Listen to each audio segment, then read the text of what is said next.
Questions को करेंगे पहले, उसके बाद हम आगे इस सेशन को बढ़ेंगे। ठीक है, तो पहला प्रश्न आपके सामने स्क्रीन पर है, कुल मूल मात्रकों की संख्या कितनी होती है। तो ये बहुत ही सिंपल क्वेश्चन है। कुल मूल मात्रक कितने होते हैं? 7 होते हैं। तो ऑप्शन यहाँ पे नहीं है, तो वन लाइनर है, सारे हम वन लाइनर करेंगे। ठीक है, अब बात करें नेक्स्ट है आपका माप तौल की अंतरराष्ट्रीय पद्धति की जो कार्यालय है वो कहाँ पे है? सेवरेज फ्रांस में है। नेक्स्ट, लंबी दूरी मापने में सामान्यतः प्रयोग की जाती है, तो लाइट ईयर प्रयोग की जाती है, प्रकाश वर्ष प्रयोग की जाती है। दूरी मापने की सबसे बड़ी इकाई क्या है? पारसेक है। नेक्स्ट बात करें, तेल की सामान्यतः माप होती है, यानी कि जो तेल होता है, जो पेट्रोल होता है, जो डीजल होता है, हम जो खरीदते हैं वो किस में खरीदते हैं? प्राय हम बैरल में खरीदते हैं। अगर जो हम तेल के माप की बात करें तो एक बैरल में कितना होता है? 159 लीटर होता है। ये भी आप ध्यान रखिएगा, क्वेश्चन को मैंने ऐड किया है। नेक्स्ट बात करें, समुद्र की गहराई मापने में प्रयुक्त होती है, तो फैदम। क्या होती है? फैदम। इसकी थोड़ी सी मैं मोटाई कम कर देता हूँ। ठीक है, तो फैदम होती है।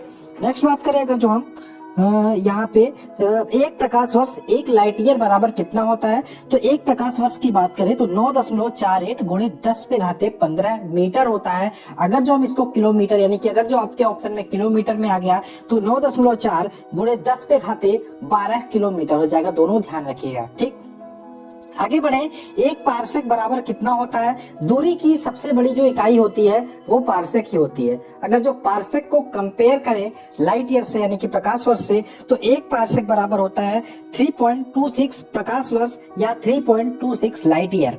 नेक्स्ट बात करें, एक बैरल में कितने लीटर के बराबर होता है? तो एक बैरल की बात करें तो 159 लीटर के बराबर होता है। शोर या ध्वनि को मापा जाता है, किसमें मापा जाता है? डेसिबल में मापा जाता है। नेक्स्ट बात करें, एसआई पद्धति किसका विस्तारित रूप है? एमकेएस। एमकेएस मतलब मीटर किलोग्राम सेकंड। ठीक है, एसआई पद्धति की बात करें, एसआई मतलब होता है सिस्टम इंटरनेशनल। ठीक है, अब यहाँ पे बात करें, हमने पहला क्वेश्चन इसमें लिया था कि कुल जो मूल मात्रक होते हैं उनकी संख्या कितनी होती है। हमने यहाँ पे बोला था 7 मूल मात्रक होते हैं। और कौन कौन से वो मूल मात्रक होते हैं ये भी जानना जरूरी है आपके लिए पहले चैप्टर में। तो यहाँ पे देख लेते हैं, एक तरफ हमने भौतिक राशियां लिखा है, एक तरफ उनके एसआई मात्रक लिखा है और एक तरफ संकेत लिखा। देखो एमकेएस और सीजीएस, बहुत सारी पद्धतियां थी। एक तो एफपीएस पद्धति थी, ठीक है, एमकेएस पद्धति थी जिसको मीटर किलोग्राम सेकंड बोलते थे। उसके बाद एसआई पद्धति आई और उसके बाद एफपीएस पद्धति थी। एफपीएस यानी कि फुट पाउंड सेकंड। ठीक है, सीजीएस यानी कि सेंटीग्राम सेकंड। अब ये 3 पद्धतियां थी, अलग अलग कंट्री अलग अलग माप प्रयोग करते थे। तो सारे कंट्री ने मिलकर सोचा क्यों ना एक ऐसी पद्धति बनाया जाए जिसमें सारे देश लेन देन कर सके। तो उन लोगों ने मिलकर बनाया एसआई पद्धति, यानी कि सिस्टम इंटरनेशनल। ठीक है, तो एसआई वही मात्रक हम देखेंगे। तो कौन कौन सी भौतिक राशियां हैं? 7, जो जिसके बारे में मैंने बात की थी, 7 भौतिक राशियां होती हैं। लंबाई, द्रव्यमान, समय, विद्युत धारा, ताप, ज्योति तीव्रता, पदार्थ की तीव्रता। इनके अक्सर यूनिट पूछे जाते हैं, तो इनको देख लीजिए। लंबाई का मात्रक होता है मीटर, द्रव्यमान का मात्रक होता है किलोग्राम, समय का मात्रक होता है सेकंड, विद्युत धारा का मात्रक होता है एम्पियर, ताप का मात्रक होता है केल्विन, ज्योति तीव्रता का मात्रक होता है कैंडेला, पदार्थ की मात्रा का मात्रक होता है मोल। अब इनके संकेत यहाँ पे दिए गए हैं, आप देख सकते हैं। ठीक है, फिर से हम एक बार बोलने की कोशिश करते हैं। लंबाई का मात्रक मीटर होता है, द्रव्यमान का मात्रक किलोग्राम होता है, समय का मात्रक सेकंड होता है, विद्युत धारा को एम्पियर में मापते हैं, ताप को केल्विन में, ज्योति तीव्रता को कैंडेला में, पदार्थ की मात्रा की बात करें इसको हम मोल में मापते हैं। आगे चलते हैं। अब हमने बात कर ली मूल मात्रक की। मूल मात्रक के अलावा भी 2 संपूरक मात्रक होते हैं। संपूरक मात्रक की बात करें तो 2 संपूरक जो मात्रक होते हैं, एक तो आपका समतल कोण होता है, एक तो आपका ठोस कोण होता है। समतल कोण की बात करें, इसका जो यूनिट होता है रेडियन होता है। ठोस कोण की बात करें, इसका जो यूनिट होता है, इसका जो मात्रक होता है स्टेरेडियन होता है। आगे चलते हैं। बार किस राशि का मात्रक है? तो बार वायुमंडलीय दाब का मात्रक है। हर्ट्ज किस राशि का मात्रक है? हर्ट्ज की बात करें, ये आवृत्ति या फ्रीक्वेंसी का मात्रक है। पास्कल किस राशि का मात्रक है? तो पास्कल हमारा द्रव दाब का मात्रक है। किलोवाट घंटा किस राशि का मात्रक है? तो किलोवाट घंटा की बात करें ये ऊर्जा का मात्रक है। मानव शरीर के सामान्य टेम्परेचर की बात करें, मानव शरीर का सामान्य ताप की बात करें तो तीनों यूनिट आपको ध्यान रखना है, यानी कि डिग्री सेल्सियस भी आपको ध्यान रखना है, केल्विन भी ध्यान रखना है, फारेनहाइट भी ध्यान रखना है। ध्यान रखिएगा 98.4 फारेनहाइट होता है मानव शरीर का सामान्य ताप, या फिर कह सकते हो 36.9 डिग्री सेल्सियस या फिर 37 डिग्री सेल्सियस आप याद रख सकते हो। ठीक है, 36.9 या फिर 37 लगभग में। अब बात करें केल्विन में कितना होता है? 310 केल्विन होता है मानव शरीर का सामान्य ताप। ये तीनों पैमाने मैंने दे दिए हैं। आगे अगर जो बात करें डॉप्सन किसकी इकाई है? डॉप्सन है आपका ओजोन परत की इकाई है। नेक्स्ट बात करें विद्युत प्रतिरोध की इकाई है, तो विद्युत प्रतिरोध की इकाई क्या है? ओम है। नेक्स्ट कार्य व ऊर्जा का मात्रक क्या होता है? तो कार्य व ऊर्जा का मात्रक होता है जूल। आगे बात करें ऊष्मा का मात्रक होता है, तो ऊष्मा के ये तीनों मात्रक आप याद रखिएगा, जूल, किलो जूल और कैलोरी। ठीक है, जूल, किलो जूल और कैलोरी। बल का मात्रक होता है, तो बल का मात्रक न्यूटन होता है। त्वरण का मात्रक होता है मीटर पर सेकंड स्क्वायर। शक्ति का मात्रक होता है जूल प्रति सेकंड या वाट।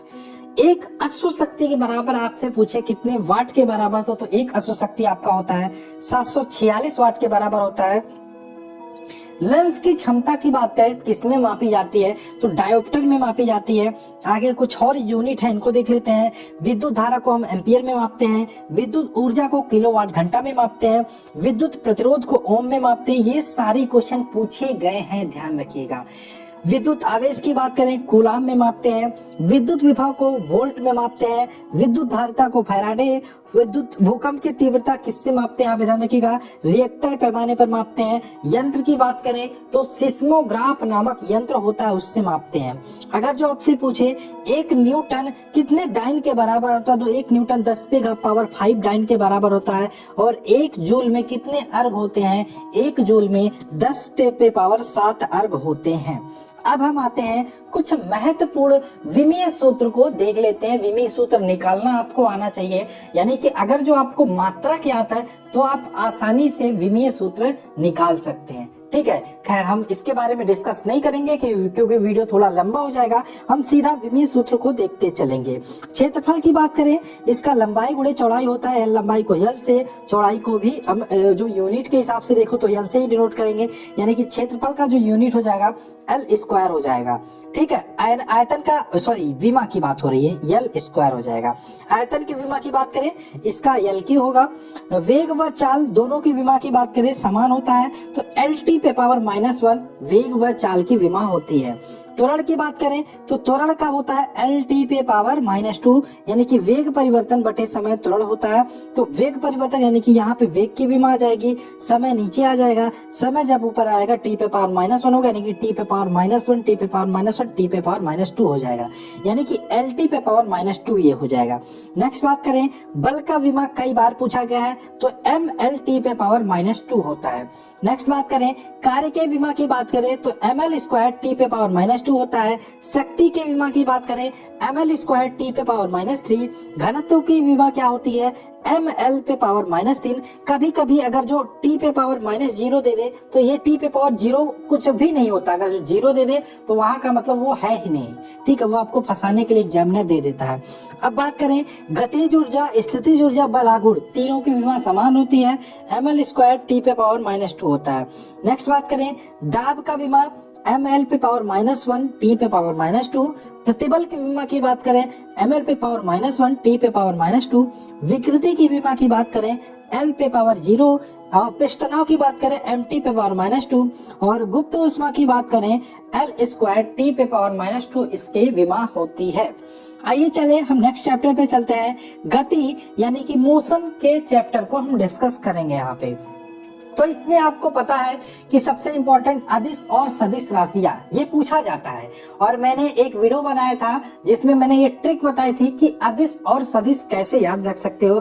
90% वहां पे सही हो रहा था, कुछ एक्सेप्शन बताए थे, कुछ अपवाद मैंने आपको बताए थे। उसमें अपवाद में आपका था विद्युत धारा, आपको याद करना था कि विद्युत धारा एक प्रकार की अदिश राशि है। तो मैंने आपको ट्रिक जो बताया था उसमें बता था जिसमें भी व आए वो 90% क्या होता है, आपका सदिश राशि होता है। तो आइए ट्रिक के माध्यम से देखते हैं। तो आपकी बात करें सदिश राशि की बात सबसे पहले हम देख लेते हैं, ठीक है। तो सदिश में देखिए वेग, विस्थापन, बल, त्वरण, संवेग, बलागुण, ये सारे क्या है, सदिश राशि है, इसको ध्यान रखिएगा। अब बात करें अदिश राशियां, द्रव्यमान, देखिए द्रव्यमान और विद्युत धारा, ये सारा याद रखिएगा क्योंकि द्रव्यमान और विद्युत धारा में वह आ रहा है निकल के, लेकिन फिर भी अदिश राशि है, इसलिए इसको आप ध्यान रखिएगा। बाकी चाल, आयतन, कार्य, समय, ऊर्जा, दूरी, शक्ति, धारा, ताप, दाब, ये सारे आपकी अदिश राशियां हैं, इसको आप ट्रिक के माध्यम से याद रख सकते हो, ठीक। आगे बात करें भौतिकी के पिता, फिजिक्स के पिता किसको बोलते हैं, न्यूटन ने। न्यूटन ने जो गति विषयक तीनों नियम दिए थे उसको किस बुक में लिखा था, वो लिखा था प्रिंसिपिया नामक बुक में।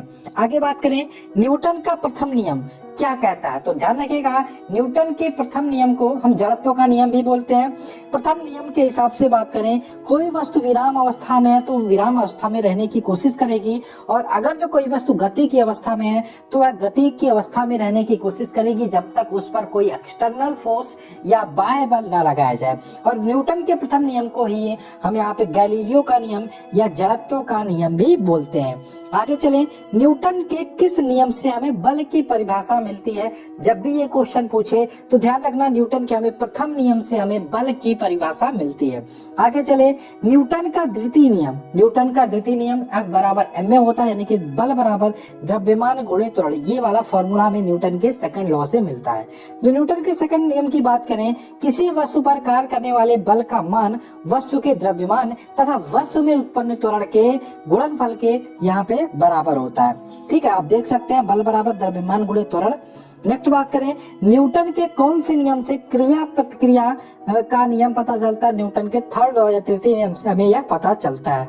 नेक्स्ट बात करें अभिकेंद्र बल, ध्यान रखिएगा वृत्त सर्कुलर मोशन में अगर जो आप गति कर रहे हो तो आपका जो केंद्र की तरफ जो बल लगता है वो अभिकेंद्र बल होता है, और केंद्र से बाहर की तरफ जो बल लगता है उसे हम अपकेंद्रीय बल बोलते हैं। अभिकेंद्र बल की बात हो रही है जब कोई वस्तु किसी वृत्त के केंद्र की ओर वृत्ताकार मार्ग पर चलती है तो केंद्र की ओर एक बल कार्य करता है जिसे क्या बोलते हैं, अभिकेंद्रीय बल बोलते हैं। ये वाला फॉर्मूला याद रखिएगा, आपका न्यूमेरिकल लगाने में हेल्प होगा। F बराबर mv²/r। आगे बात करें, उत्तोलक के कितने बिंदु होते हैं, 3 बिंदु होते हैं, आलंब, आयाम और भार। आलंब को फुलक्रम बोलते हैं अंग्रेजी में, आयाम को एफर्ट बोलते हैं, भार को लोड बोलते हैं। उत्तोलक कितने प्रकार के होते हैं ये भी पता होगा, 3 प्रकार के, एक प्रथम प्रकार के उत्तोलक, द्वितीय प्रकार के उत्तोलक और तृतीय प्रकार के उत्तोलक। प्रथम श्रेणी के उत्तोलक के उदाहरण क्या क्या हैं, तो कैंची हो गया, पिलास हो गया, सिरासी हो गया, हैंडपंप हो गया, कील उखाड़ने की मशीन, साइकिल और ब्रेक की बात करें, ये सारे एग्जांपल्स जो आपके हैं प्रथम श्रेणी के उत्तोलक हैं। नेक्स्ट बात करें, प्रथम उत्तोलक में यांत्रिक लाभ होता है, जो मैकेनिकल एडवांटेज होता है वो कितना होता है, तो ध्यान रखिएगा प्रथम प्रकार के उत्तोलक की जब भी बात करें इसमें यांत्रिक लाभ 1 भी हो सकता है, 1 से कम भी हो सकता है, 1 से ज्यादा भी हो सकता है, 1 के बराबर भी हो सकता है, यानी कि ऑप्शन तो दिया नहीं है, छोड़ो जाने दो, ठीक है, ये याद रखिएगा। द्वितीय प्रकार के उत्तोलक के एग्जाम्पल पूछे तो सरौता हो गया, नींबू निचोड़ने की मशीन हो गया, एक पहिए की कूड़ा गाड़ी, ये सारे द्वितीय प्रकार के उत्तोलक के उदाहरण। ध्यान रखिएगा इस वीडियो को हम एग्जाम के पर्पस से ही बना रहे हैं, बहुत ही इंपॉर्टेंट वीडियो है, और अगर जो आप यहाँ तक आ गए हो तो सब्सक्राइब कर लो और लाइक कर लो वीडियो को। नेक्स्ट बात करें, द्वितीय श्रेणी का यांत्रिक लाभ होता है सदैव 1 से अधिक। नेक्स्ट बात करें, तृतीय श्रेणी के उत्तोलक की बात करें तो चिमटा और मनुष्य का हाथ आदि ये एग्जाम्पल है तृतीय श्रेणी के उत्तोलक का, और तृतीय श्रेणी के उत्तोलक का यांत्रिक लाभ 1 से कम होता है। द्वितीय श्रेणी के उत्तोलक का यांत्रिक लाभ 1 से अधिक होता है, और प्रथम श्रेणी का 1 से बराबर 1 से कम हो सकता है। अब आते हैं नेक्स्ट क्वेश्चन पर, वेग परिवर्तन की दर को क्या बोलते हैं, तो वेग परिवर्तन की दर को त्वरण बोलते हैं। नेक्स्ट, क्षैतिज से किस कोण पर फेंकने पर वस्तु अधिकतम दूरी पर प्राप्त करेगी? 45 डिग्री। नेक्स्ट बात करें, किसी वायुयान से कोई वस्तु नीचे गिराने पर उसकी गति कैसी होगी? तो उसकी गति होगी प्रक्षेप्य गति। नेक्स्ट, वस्तु की स्थिति परिवर्तन को क्या कहते हैं? विस्थापन कहते हैं। घड़ी की सुई की गति कैसी होती है? तो घड़ी की सुई की गति की बात करें, आवर्ती गति होती है। न्यूटन के फर्स्ट लॉ के कुछ एग्जाम्पल यहाँ पे देख लेते हैं। चलती हुई मोटर कार के अचानक रुकने पर उसमें बैठा यात्री आगे की ओर झुक जाता है। ये आपका कैसा जड़त्व का नियम है? ये आपका गति के जड़त्व का नियम है, ठीक है। और प्रथम जो लॉ होता है उसका एग्जाम्पल है। नेक्स्ट, ठहरी मोटर के अचानक चलने पर, ये स्थिति जड़त्व का एग्जाम्पल है और ये आपका न्यूटन के प्रथम लॉ पर डिपेंड करता है। नेक्स्ट बात करें, न्यूटन के तृतीय नियम का कुछ उदाहरण की बात करें तो बंदूक से चली गोली चलने पर पीछे की ओर धक्का लगता है। तो ये क्रिया प्रतिक्रिया का नियम होता है, न्यूटन का थर्ड लॉ। नेक्स्ट बात करें, किसी व्यक्ति के किनारे लगी नाव से कूदना। जब आप नाव से कूदते हो तो नाव भी आपकी तरफ धक्का लगाता है और आप भी नाव की तरफ धक्का लगाते हो। तो ये भी आपका न्यूटन के थर्ड लॉ का नियम का पालन करता है। नेक्स्ट बात करें, ग्रहों के तारों के चारों ओर चक्कर लगाना या किसी साइकिल या वाहन का मुड़ना, मौत के कुएं में मोटरसाइकिल का चलना, ये कैसे संभव है? तो ये संभव है अभिकेंद्रीय बल के कारण। नेक्स्ट बात करें, मथनी व दूध से मक्खन निकालने की मशीन कार्य करती है। तो ये अपकेंद्रीय बल के सिद्धांत पर कार्य करती है।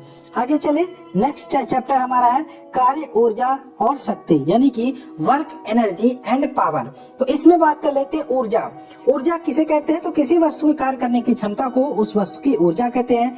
ऊर्जा का एसआई मात्रक क्या होता है? ऊर्जा का एसआई मात्रक जूल होता है। आते हैं नेक्स्ट, गति ऊर्जा की बात करें तो इसका समीकरण आप लोग ध्यान रखिएगा, न्यूमेरिकल लगाने में आपको हेल्पफुल होगा। तो गतिज ऊर्जा की बात करें, किसी वस्तु में गति के कारण जो ऊर्जा होती है उसको गतिज ऊर्जा कहते हैं। काइनेटिक एनर्जी यानी कि गतिज ऊर्जा बराबर हाफ mv², जहाँ पे m द्रव्यमान होता है, v आपका वेलोसिटी यानी कि वेग होता है। वहीं पे स्थिति के कारण जो ऊर्जा लगती है उसे स्थितिज ऊर्जा कहते हैं। पोटेंशियल एनर्जी बराबर mgh होता है। यहाँ पे बात करें संवेग व गतिज ऊर्जा में संबंध यहाँ पे पूछा जा सकता है। तो यहाँ पे ध्यान रखिएगा, संवेग व गतिज ऊर्जा में संबंध पूछे तो काइनेटिक एनर्जी बराबर p²/2m होता है, जहाँ पे p बराबर mv होता है, ये आप ध्यान रखिएगा। नेक्स्ट बात करें, संवेग को दोगुना करने पर गतिज ऊर्जा हो जाएगी। तो संवेग को जब भी आप दोगुना करेंगे तो गतिज ऊर्जा हमेशा हो जाएगी 4 गुनी। नेक्स्ट बात करें शक्ति। शक्ति किसे कहते हैं? तो कार्य करने की दर को ही हम शक्ति बोलते हैं। शक्ति बराबर कार्य बटे समय होता है या W/T, और इसकी यूनिट होती है जूल पर सेकंड या वाट होता है। नेक्स्ट बात करें, 1 किलोवाट में कितने वाट के बराबर होता है? तो 1 किलोवाट 1000 वाट के बराबर होता है। 1 मेगावाट की बात करें, ये 10⁻6 वाट के बराबर होता है। और एक अश्व शक्ति, इसको हम देख ही चुके हैं, 746 वाट के बराबर होता है। डायनामो की बात करें, वो किसको किस में कन्वर्ट करता है? तो डायनामो की बात करें, यांत्रिक ऊर्जा को विद्युत ऊर्जा में परिवर्तित करता है। सोलर सेल की बात करें, यह सौर ऊर्जा को विद्युत ऊर्जा में रूपांतरित करता है। माइक्रोफोन की बात करें, यह ध्वनि ऊर्जा को विद्युत ऊर्जा में रूपांतरित करता है। मोमबत्ती की बात करें, यह रासायनिक ऊर्जा को प्रकाश ऊर्जा व उष्मा ऊर्जा में रूपांतरित करता है या चेंज करता है। और लाउड स्पीकर की बात करें, विद्युत ऊर्जा को ध्वनि ऊर्जा में परिवर्तित करता है। ट्यूबलाइट की बात करें, यह विद्युत ऊर्जा को प्रकाश ऊर्जा में परिवर्तित करता है।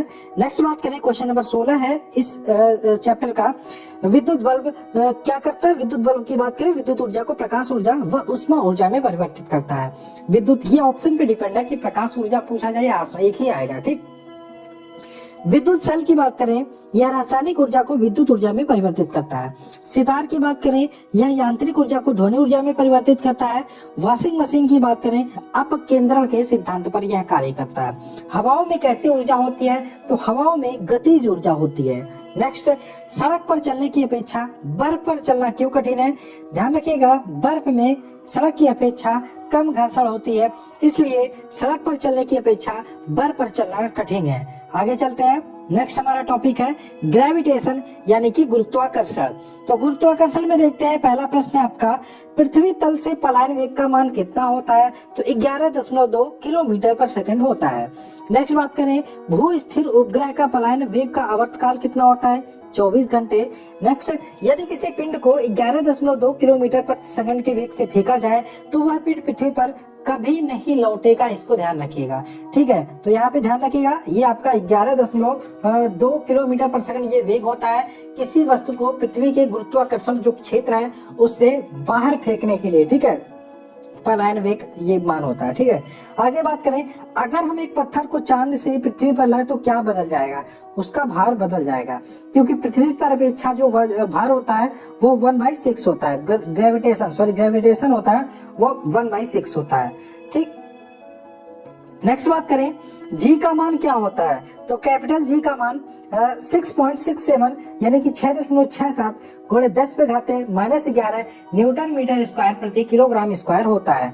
सभी पृथ्वी पर सभी वस्तुओं को अपनी तरफ खींचती है, यह सर्वप्रथम किसने बताया था? पृथ्वी सभी वस्तुओं को अपनी तरफ खींचती है, सर्वप्रथम बताया था आर्यभट्ट ने। नेक्स्ट चलें, जी स्मॉल जी का मान सर्वाधिक कहाँ पे होता है? तो स्मॉल जी का मान सर्वाधिक होता है ध्रुव पर।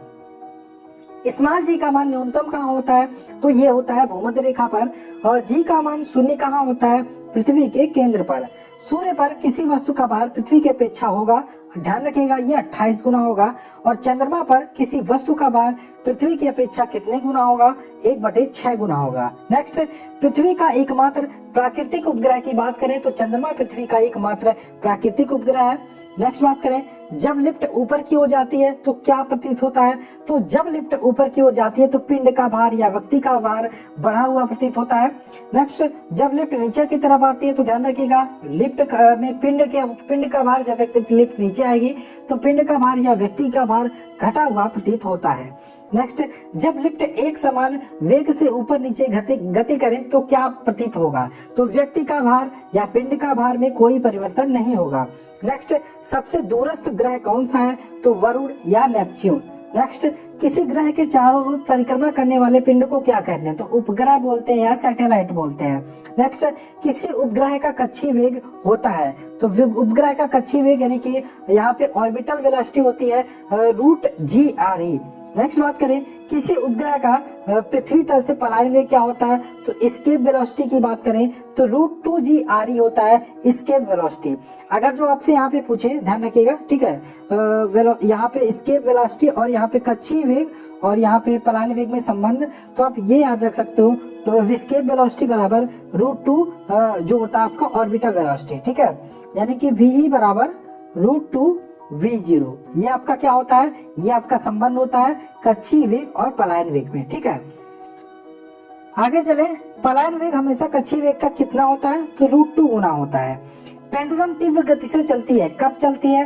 शीतकाल में। नेक्स्ट, पीसा की झुकी हुई मीनार, इस प्रकार से झुकी हुई मीनार है, क्यों नहीं गिरती? क्योंकि गुरुत्व केंद्र से जाने वाली ऊर्ध्वाधर रेखा अंदर रहती है, तल के अंदर रहती है, इसलिए पीसा की झुकी हुई मीनार नहीं गिरती। नेक्स्ट बात करें, गुरुत्वाकर्षण का सिद्धांत दिया किसने दिया था? आइजैक न्यूटन ने। नेक्स्ट आगे चलते हैं, हमारा छठा चैप्टर है दाब यानी कि प्रेशर के हम क्वेश्चन सब करने वाले हैं। तो प्रेशर की बात करें, पहला प्रश्न है, किसी बिंदु के एकांक क्षेत्र पर लगने वाले बल को क्या कहते हैं? तो इसको बोलते हैं दाब या प्रेशर। नेक्स्ट, दाब का मात्रक क्या होता है? दाब यानी कि प्रेशर की यूनिट क्या होती है? तो ये होती है न्यूटन मीटर स्क्वायर या न्यूटन यहाँ पे या पास्कल। ठीक है, या न्यूटन मीटर स्क्वायर एक ही है, न्यूटन प्रति मीटर स्क्वायर या पास्कल होती है। ज्यादातर जो ऑप्शन में आता है वो पास्कल ही आता है। नेक्स्ट, वायुमंडलीय दाब एटमॉस्फेरिक प्रेशर की बात करें, इसकी SI यूनिट क्या होती है? तो ये होती है बार।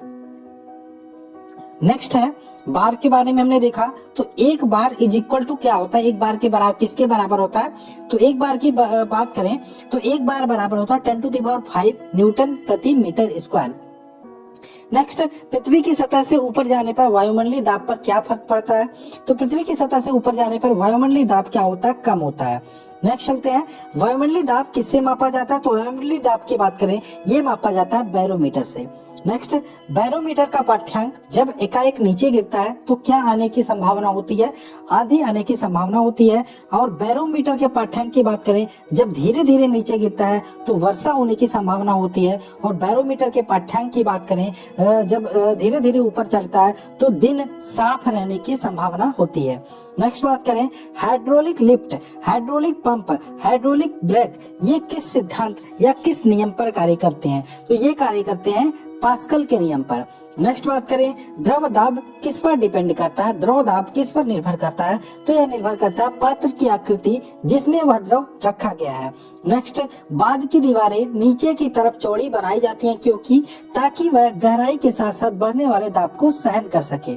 नेक्स्ट, लाइफ जैकेट डूबते व्यक्ति को कैसे बचाती है? तो लाइफ जैकेट की बात करें, वह व्यक्ति को उतराता रखने के लिए यानी कि तैरता हुआ रखने के लिए उसके आयतन में वृद्धि कर देती है। ठीक, आगे चलते हैं। आगे हमारा है प्लवन, बहुत इंपॉर्टेंट टॉपिक है। प्लवन में बात करें, एक सिद्धांत आता है आर्किमिडीज का सिद्धांत। तो आर्किमिडीज का सिद्धांत की बात करें, यह क्या होता है? यह होता है जब कोई वस्तु किसी द्रव में पूर्णतः या आंशिक रूप से डुबोई जाती है तो उसके भार में आभासी कमी का आभास होता है। भार में यह कमी वस्तु द्वारा हटाए गए द्रव के भार के बराबर होता है। तो यह कौन सा सिद्धांत है? आर्किमिडीज का सिद्धांत। नेक्स्ट बात करें, किसी वस्तु का घनत्व क्या होता है? तो घनत्व की बात करें, द्रव्यमान बटे आयतन होता है। और मात्रक की बात करें, किलोग्राम प्रति मीटर क्यूब होता है। नेक्स्ट, आपेक्षिक घनत्व मापा जाता है। तो आपेक्षिक घनत्व किससे मापा जाता है? हाइड्रोमीटर से मापा जाता है। नेक्स्ट, आपेक्षिक घनत्व का मात्रक क्या होता है? तो आपेक्षिक घनत्व की बात करें, यह एक अनुपात होता है और इसका कोई मात्रक नहीं होता। नेक्स्ट, सामान्य जल की अपेक्षा समुद्री जल में तैरना क्यों आसान होता है? क्योंकि समुद्री जल का घनत्व अधिक होता है।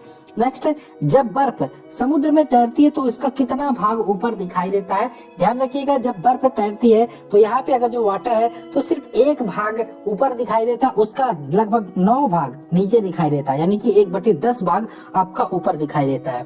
नेक्स्ट बात करें, दूध की शुद्धता मापी जाती है। तो लैक्टोमीटर से, जिसको दुग्ध मापी भी बोलते हैं, इससे दूध की शुद्धता मापी जाती है। नेक्स्ट, किसी बर्तन में पानी भरा है, उस पर बर्फ तैर रही है। जब बर्फ पूरी तरह से पिघल जाएगी तो पात्र में पानी के जो तल है उस पर क्या प्रभाव पड़ेगा? पहले के समान ही रहेगा, यानी कि कोई फर्क नहीं पड़ेगा। नेक्स्ट, वायुयान या फुहारा किस सिद्धांत पर कार्य करता है? तो वायुयान या फुहारा की बात करें, ये बर्नौली के सिद्धांत पर कार्य करता है। नेक्स्ट, बादलों का वायुमंडल में तैरने का क्या कारण है? तो उसका घनत्व हवा के घनत्व से कम होता है। नेक्स्ट बात करें, प्लवन सिद्धांत की खोज किसने की थी? तो प्लवन सिद्धांत की खोज की थी आर्किमिडीज ने। नेक्स्ट चलते हैं, सरफेस टेंशन और पृष्ठ तनाव के कुछ क्वेश्चंस को हम देखते हैं। एक ही पदार्थ के अणुओं के बीच लगने वाले आकर्षण बल को क्या कहते हैं? तो इसको बोलते हैं ससंजक बल। दो भिन्न भिन्न पदार्थों के बीच लगने वाले आकर्षण बल को क्या कहते हैं? आसंजक बल। नेक्स्ट, पृष्ठ तनाव का मात्रक क्या होता है? तो पृष्ठ तनाव का मात्रक होता है न्यूटन मीटर। द्रव का ताप बढ़ाने से पृष्ठ तनाव पर क्या फर्क पड़ता है? बढ़ता है। नेक्स्ट, लैंटेन या लैंप की बत्ती में तेल ऊपर चढ़ता है, किसके कारण? केशिकाओं के कारण। नेक्स्ट, पतली सुई पानी की सतह पर तैरती है, किसके कारण? पृष्ठ तनाव के कारण। नेक्स्ट बात करें, ब्लॉटिंग पेपर किस सिद्धांत पर कार्य करता है? ब्लॉटिंग पेपर की बात करें, यह केशिकाओं के सिद्धांत पर कार्य करता है। नेक्स्ट, केशनली में द्रव के उतार चढ़ाव को क्या कहते हैं? तो केशनली में द्रव के उतार चढ़ाव को केशिकाओं बोलते हैं। नेक्स्ट, पेड़ पौधों की तनों, शाखाओं व पत्तियों में जल पहुंचता है, किसके कारण? तो ये पहुंचता है केशिकाओं के कारण। नेक्स्ट बात करें, पानी में मिट्टी का तेल डालने से मच्छर क्यों नहीं होते? ध्यान रखना, पानी की सतह पर जो मच्छर के लार्वा होते हैं वो तैरते रहते हैं, और जैसे ही मिट्टी का तेल डालते हैं जल का पृष्ठ तनाव कम हो जाता है और वो जल लार्वा होते हैं वो डूबकर मर जाते हैं, जिससे पानी में मच्छर नहीं पैदा होते हैं। नेक्स्ट बात करें, वायुयान में बैठे यात्री के फाउंटेन पेन से स्याही रिसने लगती है, क्यों? क्योंकि ऊपर वायुदाब कम होता है, इसीलिए जब भी वायुयान में बैठते हैं तो फाउंटेन पेन नहीं लेके जाते। नेक्स्ट बात करें, वर्षा की बूंदों के गोल होने का क्या कारण है? तो इसका भी कारण पृष्ठ तनाव यानी कि सरफेस टेंशन है। नेक्स्ट बात करें, जल तेल की सतह पर फैल जाती है क्योंकि तेल का तल तनाव पानी से कम होता है। नेक्स्ट बात करें, आगे श्यानता यानी कि विस्कोसिटी वाले चैप्टर को डिस्कस कर लेते हैं। तो इसमें बात करें, पहला प्रश्न है, किसी द्रव या गैस की दो क्रमागत परतों के बीच उसके आपेक्षिक गति का विरोध करने वाले घर्षण बल को क्या कहते हैं? इसको बोलते हैं श्यान बल। नेक्स्ट, श्यानता का गुण है केवल द्रव तथा गैस का गुण है। नेक्स्ट, द्रवों में श्यानता होती है, तो द्रवों में श्यानता की बात करें, अणुओं में लगने वाले संसंजन बल के कारण श्यानता होती है। नेक्स्ट, गैसों में श्यानता होती है, तो गैसों में एक परत की दूसरी परत के अणुओं के स्थानांतरण के कारण इसमें श्यानता होती है। नेक्स्ट, एक आदर्श तरल की श्यानता होती है 0। आगे चले, ताप बढ़ने पर द्रवों की श्यानता पर क्या प्रभाव पड़ता है? श्यानता घट जाती है। ताप बढ़ने पर गैसों की श्यानता पर क्या प्रभाव पड़ती है? श्यानता बढ़ जाती है। नेक्स्ट, धारा रेखी प्रवाह के महत्तम गति को कहते हैं क्रांतिक वेग। और अत्यधिक शीत में मशीनों के पुर्जे जाम होने लगते हैं, इसका क्या कारण होता है? तो इसलिए की श्यानता बढ़ जाती है। आगे चले, सरल आवर्त गति यानी कि सिंपल हार्मोनिक मोशन की बात कर लेते हैं। यानी कि इसमें क्वेश्चन है, जब कोई वस्तु एक निश्चित पथ पर समान समयांतराल में बार बार अपनी पूर्व गति को दोहराती है, तो इस प्रकार की गति को क्या कहते हैं? सरल आवर्त गति बोलते हैं। नेक्स्ट, एक दोलन पूरा करने में लगे समय को क्या कहते हैं? इसको बोलते हैं आवर्त काल। नेक्स्ट, कंपन करने वाली वस्तु के 1 सेकंड में कंपन को क्या कहते हैं? आवृत्ति बोलते हैं। नेक्स्ट, आवृत्ति का मात्रक क्या होता है? हर्ट्ज। अब यहाँ पे सरल लोलक के आवर्त काल का ये फार्मूला देख लीजिएगा, इंपॉर्टेंट है। T बराबर 2 पाई √L/G, जहाँ पे L डोरी की लंबाई, G गुरुत्वीय त्वरण होता है। बहुत इंपॉर्टेंट है, ये आपका न्यूमेरिकल लगाने में काम आएगा। नेक्स्ट, यदि किसी लोलक घड़ी को उपग्रह पर ले जाए तो क्या होगा? तो घड़ी क्या होगी? बंद हो जाएगी, क्योंकि भारहीनता के कारण यानी कि G बराबर 0 होने के कारण घड़ी का आवर्तकाल T अनंत हो जाएगा। ठीक, आगे चले, डोरी की लंबाई बढ़ने से उसके आवर्तकाल पर क्या प्रभाव पड़ेगा? आवर्तकाल बढ़ जाएगा। नेक्स्ट बात करें, यदि कोई लड़की झूला झूलते झूलते खड़ी हो जाए तो उसका आवर्तकाल पर क्या प्रभाव पड़ेगा? आवर्तकाल घट जाएगा। नेक्स्ट, आवर्तकाल लोलक के किस पर निर्भर करता है? द्रव्यमान पर डिपेंड करता है? नहीं करता। ठीक है, आवर्तकाल लोलक के द्रव्यमान पर डिपेंड नहीं करता। नेक्स्ट, झूला झूलने वाली लड़की के बगल में कोई दूसरी लड़की आकर बैठ जाए तो उस पर क्या प्रभाव पड़ेगा? कोई प्रभाव नहीं पड़ेगा। लोलक घड़ियों गर्मी में सुस्त हो जाती है, क्योंकि लोलक की लंबाई बढ़ जाती है, इसलिए ये गर्मी में सुस्त हो जाती है। वेव या तरंग को देख लेते हैं। तरंग की बात करें, वे तरंगे जो किसी पदार्थिक माध्यम या ठोस, द्रव, गैस अथवा में संचरित होती है, वे क्या कहलाती है? तो ये कहलाती है यांत्रिक तरंगे, मैकेनिकल वेव। नेक्स्ट बात करें, वे तरंगे जिसके संचरण के लिए माध्यम की आवश्यकता नहीं होती, वह निर्वात में भी ट्रेवल कर सकती है, वो क्या कहलाती है? वो कहलाती है विद्युत चुंबकीय तरंगे या अयांत्रिक तरंगे। नेक्स्ट, जब तरंग गति की दिशा माध्यम के कणों के कंपन की दिशा के अनुदिश होती है तो ऐसे तरंगों को क्या बोलते हैं? अनुदैर्ध्य तरंगे। और जब तरंगों की दिशा माध्यम के कणों के कंपन की दिशा के लंबवत होती है तो उन तरंगों को क्या बोलते हैं? अनुप्रस्थ तरंगे।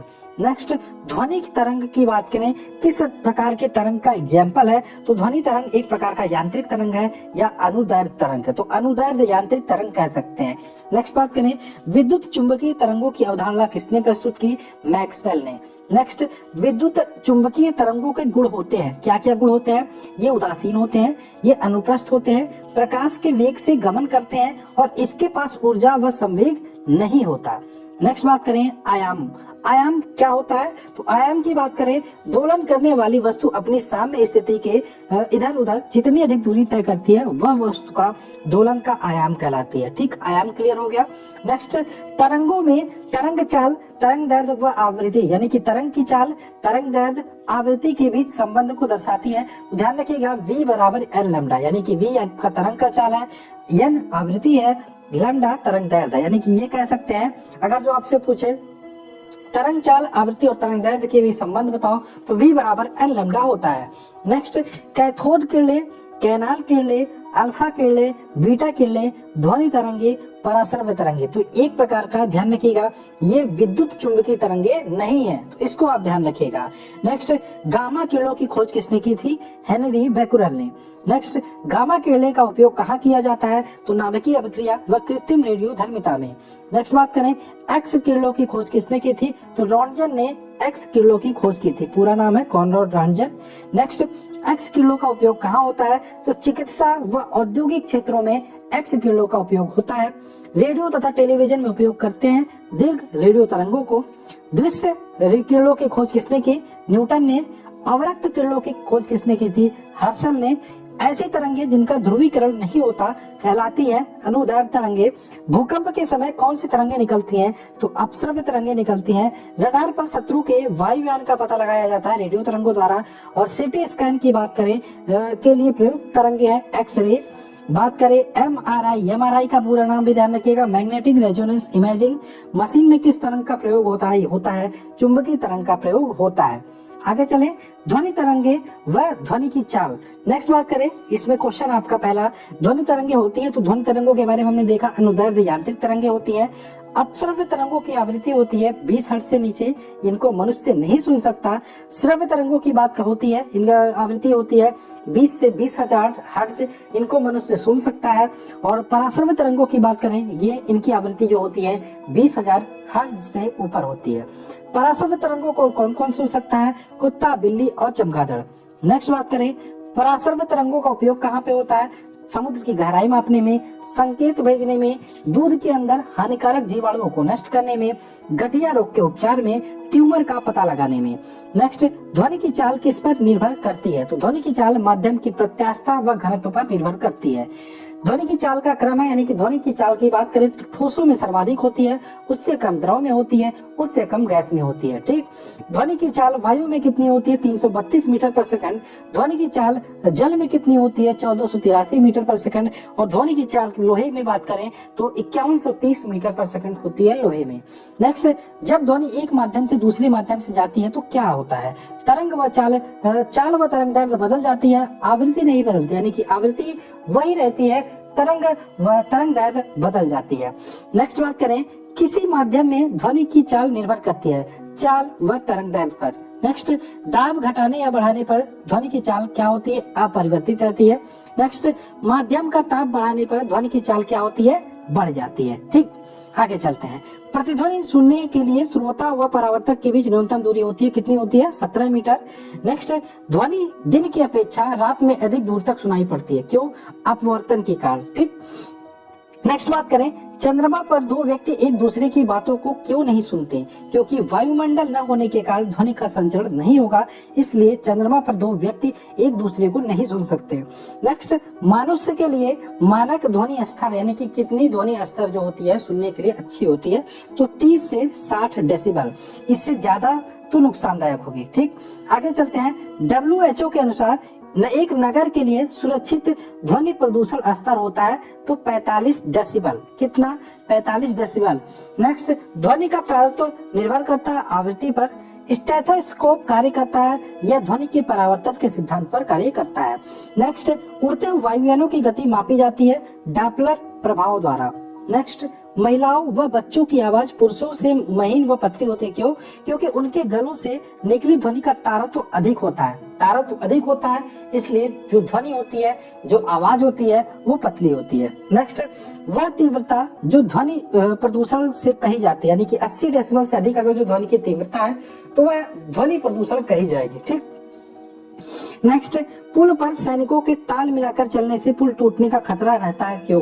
क्योंकि अनुनादी अवस्था उत्पन्न होने से पुल के टूटने का खतरा रहता है। कहा जाता है सैनिक जब चलते हैं ताल मिला के, तो पुल अगर जो ब्रिज बीच में पड़ता है तो उनसे ताल मिलाकर चलने के लिए नहीं कहा जाता। ठीक, दृश्य प्रकाश की तरंगदैर्ध्य कितनी होती है? तो दृश्य प्रकाश की तरंगदैर्ध्य जो होती है 4000 एंगस्ट्रॉम से 8000 एंगस्ट्रॉम तक होती है।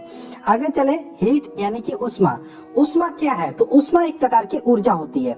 नेक्स्ट, किसी वस्तु में निहित उष्मा किस पर निर्भर नहीं करती? तो ये द्रव्यमान पर निर्भर नहीं करती। नेक्स्ट, उष्मा का एसआई मात्रक होता है जूल। उष्मा का अन्य मात्रा कौन कौन से हैं? तो कैलोरी, ब्रिटिश थर्मल यूनिट या बीटीयू होता है। नेक्स्ट, ताप किसे कहते हैं? ताप वह भौतिक कारक जिससे ऊर्जा का प्रवाह एक वस्तु से दूसरे वस्तु में होता है, वह ताप होती है। नेक्स्ट, ताप का मापन किससे करते हैं? तो सेल्सियस पैमाने पे करते हैं। सेल्सियस पैमाने में मिनिमम 0 डिग्री सेल्सियस होता है, मैक्सिमम 100 डिग्री सेल्सियस माप सकते हैं। फारेनहाइट पैमाने की बात करें, मिनिमम 32 डिग्री फारेनहाइट से 212 डिग्री मैक्सिमम फारेनहाइट होता है। और यहाँ पे केल्विन पैमाने में भी ताप को मापते हैं, 273 से 373 केल्विन इसको मापते हैं। ठीक, ताप मापने के लिए प्रयुक्त उपकरण मापी है तापमापी। यहाँ पे ध्यान रखिएगा, ये बहुत इंपॉर्टेंट है आपका तापमापी के पैमाने का संबंध C/5 F-32 बराबर K-273/5। इसको आपको याद ही करना पड़ेगा। अगर जो आपसे C दे दे, आपको फ़ारेनहाइट पैमाने पे कन्वर्ट करने के पूछे, कन्वर्ट करने के लिए कहे तो आप इसका यूज करके कर सकते हो, C यहाँ पे पुटअप कर दोगे।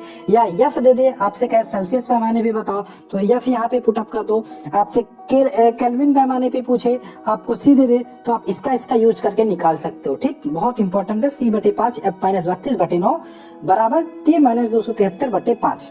नेक्स्ट, परम शून्य ताप क्या है? परम शून्य ताप क्या है? वह वस्तु का न्यूनतम ताप जो उसको मतलब किसी वस्तु का न्यूनतम ताप, उसको हम परम शून्य ताप कहते हैं।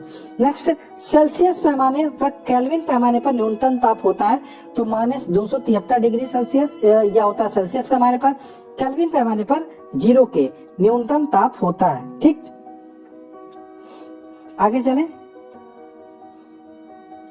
पारा किस ताप पर जमता है? तो पारे की बात करें -39 डिग्री सेल्सियस पर जम जाता है। ठीक है, और इससे नीचे अगर जो ताप को ज्ञात करना तो पारा तापमापी का उपयोग हम नहीं करेंगे, अल्कोहल तापमापी का उपयोग करते हैं। पारा थर्मामीटर का आविष्कार किसने किया था? फ़ारेनहाइट ने। नेक्स्ट, पूर्ण विकिरण तापमापी से क्या मापा जाता है? दूर स्थित वस्तु का ताप, सूर्य व तारों का ताप, ठीक है, कह सकते हैं दूर स्थित वस्तु का ताप नापा जाता है पूर्ण विकिरण तापमापी से। नेक्स्ट बात करें, विशिष्ट उष्मा क्या होती है? किसी 1 ग्राम पदार्थ का ताप 1 डिग्री सेंटीग्रेड बढ़ाने या घटाने में जो उष्मा देनी व लेनी पड़ती है, उस उष्मा को विशिष्ट उष्मा हम कहते हैं। नेक्स्ट, विशिष्ट उष्मा व्यक्त किया जाता है किसमें? कैलोरी में। नेक्स्ट, किसकी उष्माधारिता विशिष्ट उष्मा सबसे अधिक होती है? जल की। आगे चलें, विशिष्ट उष्मा का एसआई मात्रक होता है जूल या किलोग्राम केल्विन। ठीक है, आगे बात करें, ठोस को गर्म करने पर उसमें उष्मीय प्रसार होता है सभी दिशाओं में। नेक्स्ट, द्रव को गर्म करने पर उष्मीय प्रसार हो तो आयतन में प्रसार अधिक होता है जिसके कारण घनत्व घट जाता है। ठीक है, द्रव को गर्म करने पर उष्मीय प्रसार हो तो क्या होता है? तब आयतन में प्रसार अधिक होता है जिसके कारण जल का घनत्व घट जाता है। नेक्स्ट, जल में असामान्य प्रसार होने पर प्रायः सभी द्रव गर्म करने पर आयतन में बढ़ते हैं, परंतु ध्यान रखिएगा द्रव की जब भी बात हो तो गर्म करने पर आयतन में बढ़ते हैं, परंतु जल की बात करें जब 0 से 4 डिग्री सेंटीग्रेड तक गर्म करते हैं तो आयतन में घटता है, लेकिन 4 डिग्री सेंटीग्रेड के पास जैसे ही गर्म होता है वो आयतन में बढ़ना शुरू कर देता है। अतः जल के घनत्व की बात करें 4 डिग्री सेंटीग्रेड पर अधिकतम होता है। ये क्वेश्चन पूछा जाता है, जल का घनत्व अधिकतम होता है 4 डिग्री सेंटीग्रेड पर। नेक्स्ट बात करें, उष्मा संचरण की कितनी विधियां? 3 विधियां हैं, चालन, संवहन और विकिरण। नेक्स्ट बात करें, चालन में उष्मा का संचरण कैसे होता है? तो चालन में इसमें उष्मा एक स्थान से दूसरे स्थान तक पदार्थ के कणों को अपना स्थान को परिवर्तित किए बिना पहुंचती है। ठीक, नेक्स्ट बात करें, ठोसों में उष्मा संचरण कैसे होता है? तो ठोसों में जो उष्मा का संचरण होता है वो चालन विधि द्वारा होता है। नेक्स्ट बात करें, संवहन, इसमें उष्मा का संचरण पदार्थ के कणों के स्थानांतरण के कारण होता है। तो चालन में स्थानांतरण नहीं होता, फिर भी संचरण होता है, लेकिन जो संवहन विधि होती है उसमें उष्मा का संचरण होता है। ठीक, उष्मा का संचरण पदार्थों के कणों के स्थानांतरण के कारण होता है। नेक्स्ट बात करें, गैसें तथा द्रवों में उष्मा का संचरण कैसे होता है? संवहन विधि के द्वारा। विकिरण विधि की बात करें उसमें उष्मा संचरण के लिए माध्यम की आवश्यकता नहीं होती। अब बात करें नेक्स्ट, आपेक्षिक आर्द्रता मापी जाती है हाइग्रोमीटर से। गुप्त उष्मा का एसआई मात्रक होता है जूल प्रति किलोग्राम। मनुष्य के शरीर का सामान्य ताप, इसको हम कर चुके हैं, 37 degree Celsius 310 kelvin 98.4 Fahrenheit. Next, Celsius व फ़ारेनहाइट पैमाने पर किस ताप का बिंदु पर समान होते हैं? तो सेल्सियस और फ़ारेनहाइट पैमाने पर -40 डिग्री सेंटीग्रेड जो होता है वो दोनों समान होते हैं। भाप से अधिक हाथ जलता है अपेक्षाकृत उबले हुए जल से, क्योंकि भाप की जो गुप्त उष्मा होती है वो अधिक होती है। नेक्स्ट बात करें, रेफ्रिजरेटर में खाद्य पदार्थ खाना ताजा अधिक समय तक सुरक्षित रखा जा सकता है 4 डिग्री सेंटीग्रेड पर। नेक्स्ट, जब बर्फ पिघलती है तो क्या होता है? आयतन घटता है। नेक्स्ट, जब पानी में नमक मिलाते हैं तो क्या होता है? क्वथनांक बढ़ जाता है, वह जमाव बिंदु क्या होता है? घट जाता है। आप देखते होंगे जो बर्फ की सिल्ली होती है उस पर नमक भी लगा दिया है जिससे वो कम धीरे धीरे या जल्दी ना गले। नेक्स्ट, पसीने का मुख्य उपयोग क्या है? तो पसीने का मुख्य उपयोग ये शरीर के ताप को नियंत्रित करते हैं। नेक्स्ट, कमरे में रखे रेफ्रिजरेटर का दरवाजा खोल दे तो कमरा थोड़ा गर्म हो जाएगा। कुछ लोग सोचते हैं कि ठंडा हो जाएगा, नहीं, कमरा थोड़ा गर्म हो जाएगा। नेक्स्ट, मिट्टी के घड़े में जल ठंडा रहता है वाष्पीकरण के कारण। नेक्स्ट, कौन सी धातु साधारण ताप पर द्रव अवस्था में रहती है? तो पारा या Hg। नेक्स्ट, गर्मियों में सफेद कपड़े पहनना क्यों आरामदायक होता है? क्योंकि सफेद कपड़े उष्मा का अधिकांश भाग परावर्तित कर देते हैं। नेक्स्ट, उष्मागतिकी का प्रथम नियम है ऊर्जा संरक्षण का नियम। सूर्य की गर्मी पृथ्वी तक पहुंचती है विकिरण द्वारा। नेक्स्ट, परावर्तन, अपवर्तन व पूर्ण आंतरिक परावर्तन की बात करें, इसमें कौन संयुक्त प्राकृतिक घटना है? ध्यान रखना, इन तीनों की घटनाएं जब होती हैं तो आकाश में इंद्रधनुष बनता है। जल की विशेष ऊष्मा कितनी होती है? 4.18 जूल प्रति ग्राम डिग्री सेल्सियस या 1 कैलोरी प्रति ग्राम डिग्री सेल्सियस कह सकते हो। आगे चले, प्रकाश। प्रकाश को हम कर लेते हैं यहाँ पे। तो प्रकाश की बात करें, प्रकाश क्या है और वह कैसे संचरित होती है? तो प्रकाश की बात करें, प्रकाश एक प्रकार का ऊर्जा का ही रूप है जो विद्युत चुंबकीय तरंगों के रूप में संचरित होती है। तो प्रकाश कैसे संचरित होती है? तो विद्युत चुंबकीय तरंगों के रूप में संचरित होती है, इसको आप ध्यान रखिएगा। नेक्स्ट बात करें, प्रकाश का तरंगदैर्घ्य होता है। तो प्रकाश के तरंगदैर्घ्य की बात करें 3900 एंगस्ट्रॉम से 7800 एंगस्ट्रॉम के बीच होता है। वायु व निर्वात में प्रकाश की चाल होती है तो 3 × 10⁸ मीटर पर सेकंड।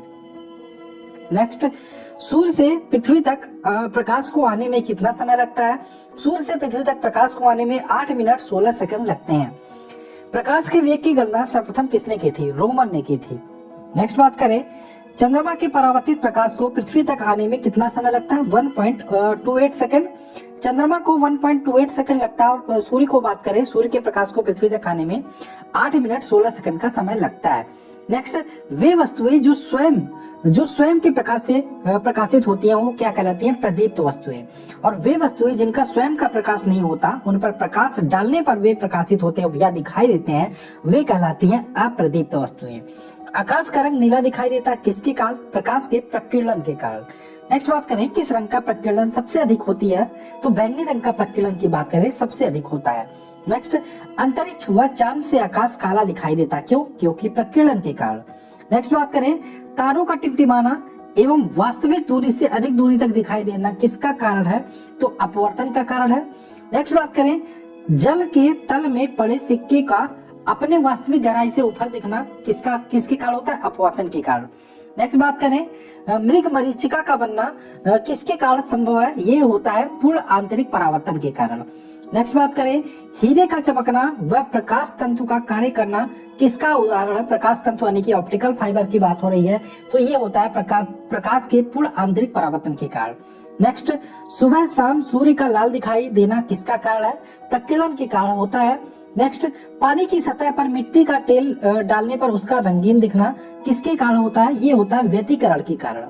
नेक्स्ट बात करें, पानी में पड़ी छड़ हमें टेढ़ी दिखाई देती है, क्यों? अपवर्तन के कारण। नेक्स्ट, दर्पण की एक सतह पर कलई होती है, कौन सी कलई होती है? आपने देखा होगा जो शीशा होता है उस पे एक सिरे पर कलई, जिसमें हम फेस देखते हैं, हम चेहरा देखते हैं, कलई लगी होती है, वो होती है सिल्वर नाइट्रेट की लगी होती है, AgNO3, जिसका रासायनिक नाम है। नेक्स्ट बात करें, समतल दर्पण की एक तरफ कोई विवेग से चलता दिखाई देता तो दर्पण से जो प्रतिबिंब होगी वो उसकी तरफ 2v वेग से यानी कि दोगुनी गति से आती हुई दिखाई देगी। नेक्स्ट बात करें, नेक्स्ट हमारा क्वेश्चन है यदि दो समतल दर्पण थीटा कोण पर झुके हो तो प्रतिबिंबों की संख्या कितनी होगी? ध्यान रखिएगा, ये आपका न्यूमेरिकल लगाने में आपके काम आएगा। तो प्रतिबिंबों की संख्या निकालने के लिए क्या करेंगे हम? 360/θ कर देंगे। थीटा 45 है तो थीटा की जगह 45 रख देंगे, थीटा 60 है तो 60 रख देंगे। और यहाँ पे ध्यान रखना, यदि सम आए तो माइनस, यानी कि जो आंसर है उसमें से एक घटा देंगे। नेक्स्ट बात करें, गोलीय दर्पण होते हैं तो दो प्रकार के, अवतल दर्पण, उत्तल दर्पण, ठीक है, ये होते हैं गोलीय दर्पण। नेक्स्ट, अवतल दर्पण के उपयोग की बात करें, इंपॉर्टेंट है। सेविंग मिरर में अवतल दर्पण का उपयोग किया जाता है। कान व नाक के डॉक्टर द्वारा अवतल दर्पण का उपयोग किया जाता है। गाड़ियों के हेडलाइट व सर्च लाइट व सोलर कुकर में किसका उपयोग किया जाता है? अवतल दर्पण का उपयोग किया जाता है। नेक्स्ट, उत्तल दर्पण का उपयोग की बात करें तो गाड़ियों के पार्श्व लाइट के दर्पण के रूप में, सोडियम परावर्तक के रूप में, गाड़ियों के स्ट्रीट लाइट परावर्तन के रूप में उत्तल दर्पण का उपयोग किया जाता है। नेक्स्ट, लेंस की क्षमता कैसे मापी जाती है? डायोप्टर में। पानी में हवा का बुलबुला कार्य करता है, उत्तल लेंस की भांति कार्य करता है। नेक्स्ट, उत्तल लेंस का क्या उपयोग होता है? तो उत्तल लेंस की बात करें, सूक्ष्मदर्शी, कैमरा, दूर दृष्टि दोष वाले व्यक्ति के चश्मे में उत्तल लेंस का उपयोग किया जाता है। नेक्स्ट, अवतल लेंस का उपयोग होता है। तो अवतल लेंस की बात करें, गैलीलियो दूरदर्शी के नेत्रिका तथा निकट दृष्टि दोष वाले व्यक्ति में अवतल लेंस का उपयोग किया जाता है। नेक्स्ट बात करें, प्राथमिक रंग किसे कहते हैं? तो प्राथमिक रंग की बात करें, लाल, हरा व नीले रंग को हम प्राथमिक रंग बोलते हैं। नेक्स्ट, द्वितीयक रंग किसे बोलते हैं? पीला, मैजेंटा और पीकॉक नीला को हम द्वितीयक रंग बोलते हैं। जब दो रंगों को परस्पर मिलाने पे श्वेत प्रकाश उत्पन्न हो तो उसे क्या बोलते हैं? तो उन दोनों रंगों को पूरक रंग बोलते हैं। नेक्स्ट, प्रकाश की कणिका सिद्धांत को किसने दिया था? न्यूटन ने दिया था। प्रकाश के तरंग सिद्धांत को किसने दिया था? हाइगेंस ने दिया था। और प्रकाश विद्युत सिद्धांत को किसने दिया था? आइंस्टीन ने दिया था। प्रकाश के व्यतिकरण सिद्धांत को किसने दिया था? यंग ने। और प्रकाश के क्वांटम सिद्धांत को दिया था प्लांक ने। प्रकाश सजावट तथा विज्ञान के लिए विसर्जन नलिकाओं में कौन सी गैस प्रयोग की जाती है? तो नियोन गैस प्रयुक्त की जाती है। नेक्स्ट, किसी वस्तु के त्रिविमीय यानी कि 3D प्रतिरूप के अंकित अथवा पुनरावृत्ति करने की तकनीक का क्या नाम है? होलोग्राफी। नेक्स्ट बात करें, प्रकाश का रंग निर्धारित होता है तरंगदैर्घ्य से। सबसे ज्यादा तरंगदैर्घ्य होती है लाल रंग की। और ट्रैफिक सिग्नल में लाल रंग प्रयुक्त होने का क्या कारण होता है? क्योंकि लाल रंग का तरंगदैर्घ्य अधिक होता है और वह हमें दूर से दिखाई दे जाता है। नेक्स्ट बात करें, आंख के रेटिना की परंपरागत कैमरे की किस भाग से तुलना की जा सकती है? तो फिल्म से की जा सकती है। नेक्स्ट बात करें, किसी वस्तु का प्रतिबिंब मनुष्य के आंख पर बनता है, किस पर बनता है? रेटिना पर बनता है। नेक्स्ट बात करें, एक रंगीन, देखो रेटिना पर जो प्रतिबिंब बनता है ना वो कैसा होता है? वो होता है आपका वास्तविक तथा उल्टा। नेक्स्ट, एक रंगीन टेलीविजन 3 आधारभूत रंगों के मिश्रण से बनता है। तो इसमें जो प्राथमिक रंग होते हैं लाल, हरा, नीला, वही रंग होते हैं। ठीक। स्पष्ट दृष्टि की न्यूनतम दूरी होती है 25 सेंटीमीटर। निकट दृष्टि दोष को मायोपिया भी बोलते हैं, में कौन सा लेंस लगाया जाता है निवारण हेतु? तो अवतल लेंस प्रयोग किया जाता है। दूर दृष्टि दोष की बात करें, इसको क्या बोलते हैं? हाइपरमेट्रोपिया। ठीक है, तो इसमें कौन से लेंस का प्रयोग किया जाता है? उत्तल लेंस का प्रयोग किया जाता है। नेक्स्ट बात करें, आंख की रेटिना पर प्रतिबिंब बनता है तो वास्तविक व उल्टा बनता है। दूर दृष्टि दोष वाले व्यक्ति पर प्रतिबिंब बनता है तो दूर दृष्टि दोष अगर जो आपको है तो आपका प्रतिबिंब रेटिना के पीछे बनेगा। नेक्स्ट बात करें, सर सीवी रमन को किस कार्य के लिए नोबेल प्राइज मिला था? ध्यान रखना, सर सीवी रमन को जो नोबेल प्राइज मिला था वह प्रकाश के प्रकीर्णन के अध्ययन के लिए उनको नोबेल प्राइज दिया गया था। आगे चले, स्थिर वैद्युत या विद्युत धारा वाले क्वेश्चन को डिस्कस कर लेते हैं। चालक किसे कहते हैं? चालक जिन पदार्थ से होकर विद्युत आवेश प्रवाहित होता है उन्हें हम बोलते हैं चालक। जैसे तांबा, चांदी, एल्युमिनियम। अगर जो पूछा जाए सबसे विद्युत का सबसे अच्छा चालक कौन सा होता है तो चांदी होता है। चूंकि चांदी महंगा होता है इसलिए हम तांबे का प्रयोग करते हैं। नेक्स्ट बात करें, अचालक या नॉन कंडक्टर, जिन पदार्थों से होकर आवेश का प्रवाह नहीं होता उन्हें अचालक कहते हैं, जैसे लकड़ी, रबड़, कागज आदि। नेक्स्ट, विद्युत ऊर्जा से ऊर्जा परावर्तित होती है, रासायनिक ऊर्जा को विद्युत ऊर्जा में। ठीक। नेक्स्ट बात करें, इलेक्ट्रॉनिक सेल प्रयोग होता है। तो इलेक्ट्रॉनिक सेल की बात करें, विद्युत घंटी में, टेलीफोन आदि में प्रयुक्त होता है। ये ऐसे जगहों पे प्रयोग की जाती है जहाँ पे रुक रुक के ऊर्जा देने का कार्य होता है। नेक्स्ट बात करें, इलेक्ट्रॉनिक सेल में होता है। इलेक्ट्रॉनिक सेल की बात करें, इलेक्ट्रॉनिक सेल की बात करें, इसमें कार्बन का छड़ होता है जो एनोड के रूप में कार्य करती है, जस्ते का छड़ होता है जो कैथोड के रूप में कार्य करती है, तथा जो लिक्विड होता है वो अमोनियम क्लोराइड होता है। ठीक। इलेक्ट्रॉनिक सेल का विद्युत वाहक बल कितना होता है? ईएमएफ की बात करें 1.5 वोल्ट होता है। चालक में विद्युत आवेश प्रवाह की दर को क्या बोलते हैं? विद्युत धारा बोलते हैं। विद्युत धारा का एसआई मात्रक क्या होता है? एम्पियर होता है। नेक्स्ट, प्रतिरोध या रेजिस्टेंस का एसआई मात्रक होता है ओम। आगे चले, ओम का नियम होता है। तो ओम का नियम की बात करें, V बराबर RI होता है, जहां V वोल्ट होता है, R एक नियतांक होता है और I एक धारा होती है। नेक्स्ट, प्रतिरोधों का संयोजन की बात करें, 2 प्रकार के प्रतिरोधों का संयोजन होता है, एक तो श्रेणी क्रम होता है, एक समांतर क्रम होता है। श्रेणी क्रम की बात करें, श्रेणी क्रम के संयोजन में R बराबर R1 + R2 + R3 ये होता है। ध्यान रखिएगा, ये आपके न्यूमेरिकल लगाने में काम आएंगे। नेक्स्ट बात करें, जो समांतर क्रम में संयोजन होते हैं उनका समतुल्य प्रतिरोध की बात करें तो 1/RE बराबर 1/R1 + 1/R2 इस प्रकार से होता है। नेक्स्ट, विद्युत परिपथ में ऊर्जा का क्षय होने की दर को क्या बोलते हैं? विद्युत शक्ति बोलते हैं। आगे चले, विद्युत शक्ति का एसआई मात्रक होता है वाट। 1 किलोवाट घंटा का मात्रक अर्थात अथवा यूनिट 1 किलोवाट घंटा मात्रक अथवा यूनिट बराबर होता है वोल्ट गुणे एम्पियर गुणे घंटा बटे 1000। ये आपका न्यूमेरिकल लगाने में काम आएगा, या वाट गुणे घंटा बटे आपका क्या हो जाएगा 1000। अमीटर यंत्र काम आता है, तो अमीटर की बात करें विद्युत धारा मापने में काम आता है। विद्युत बल्ब का फिलामेंट बना होता है टंगस्टन का। जलते हुए बल्ब के तंतु या फिलामेंट के ताप कितना होता है 1500 से 2500 डिग्री सेल्सियस।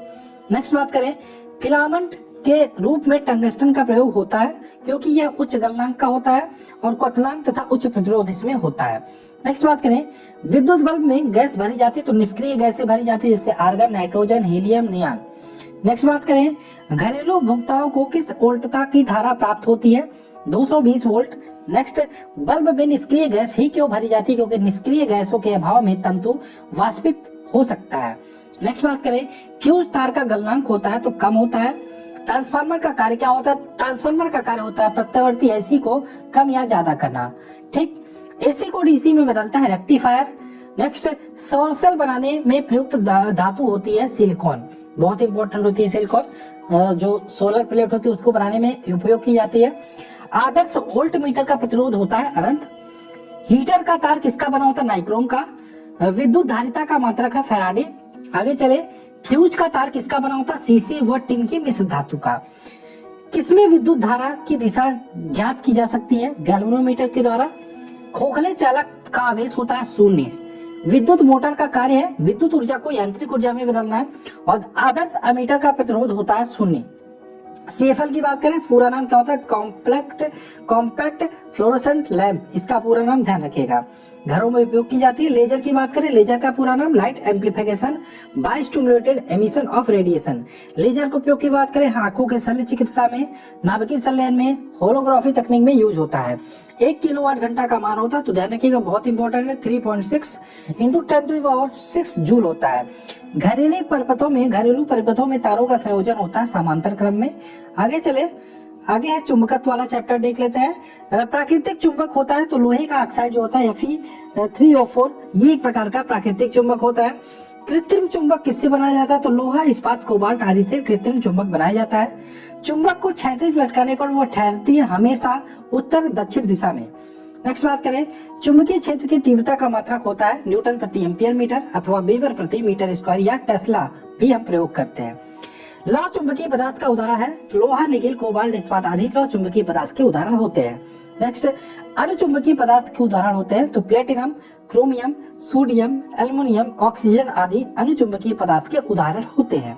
नेक्स्ट बात करें, प्रतिचुंबकीय पदार्थ के उदाहरण होते हैं जस्ता, बिस्मथ, तांबा, चांदी, जल, सोना, हीरा, नमक आदि प्रतिचुंबकीय पदार्थ के उदाहरण होते हैं।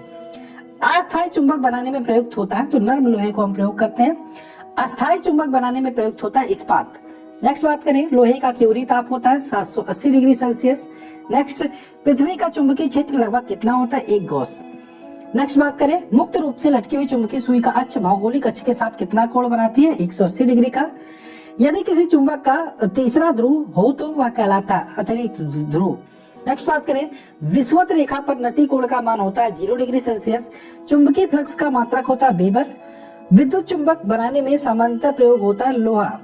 नेक्स्ट बात करें, विद्युत चुंबकीय प्रेरण के नियमों का उपयोग निम्नलिखित में से किसे बनाने में किया जाता है जनित्र। नेक्स्ट, एक लंबी धारावाही कुंडली कहलाती है परिनालिका। ध्रुवों पर नमन कोण का मान होता है 900। नेक्स्ट बात करें, चुंबकीय क्षेत्र की तीव्रता कैसी राशि है सदिश राशि है। आगे चले, आगे हम आते हैं परमाणु भौतिकी के कुछ क्वेश्चन देख लेते हैं। परमाणु मुख्यतः बना होता है किसका बना होता है इलेक्ट्रॉन, प्रोटॉन व न्यूट्रॉन से। परमाणु के नाभिक में होते हैं प्रोटॉन व न्यूट्रॉन। परमाणु कैसा कण है, एक प्रकार का उदासीन कण होता है। परमाणु के कुछ मूल, यहाँ पे बहुत इंपॉर्टेंट ये क्वेश्चन है, प्रोटॉन, न्यूट्रॉन और इलेक्ट्रॉन। प्रोटॉन की बात करें, खोज किसने किया था गोल्डस्टीन ने। न्यूट्रॉन की बात करें, यहाँ पे खोज किया था चैडविक ने। इलेक्ट्रॉन की खोज किया था जे थॉमसन ने। ठीक है, कहीं कहीं यहाँ पे खोजकर्ता में रदरफोर्ड भी आता है। ठीक, यहाँ पे बात करें द्रव्यमान देख लीजिएगा, प्रोटॉन का द्रव्यमान होता है 1.672 × 10⁻27 किलोग्राम। न्यूट्रॉन का देख लीजिएगा 1.6 × 10⁻27 किलोग्राम। इलेक्ट्रॉन का 9.1 × 10⁻31 किलोग्राम।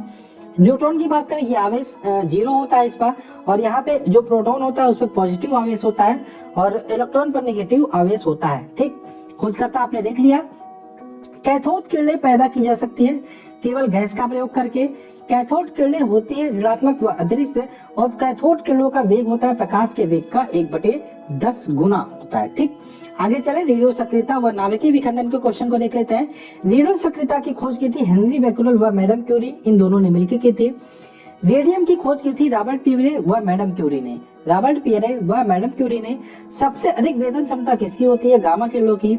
सबसे अधिक आयरन क्षमता किसकी होती है? अल्फा किरणों की।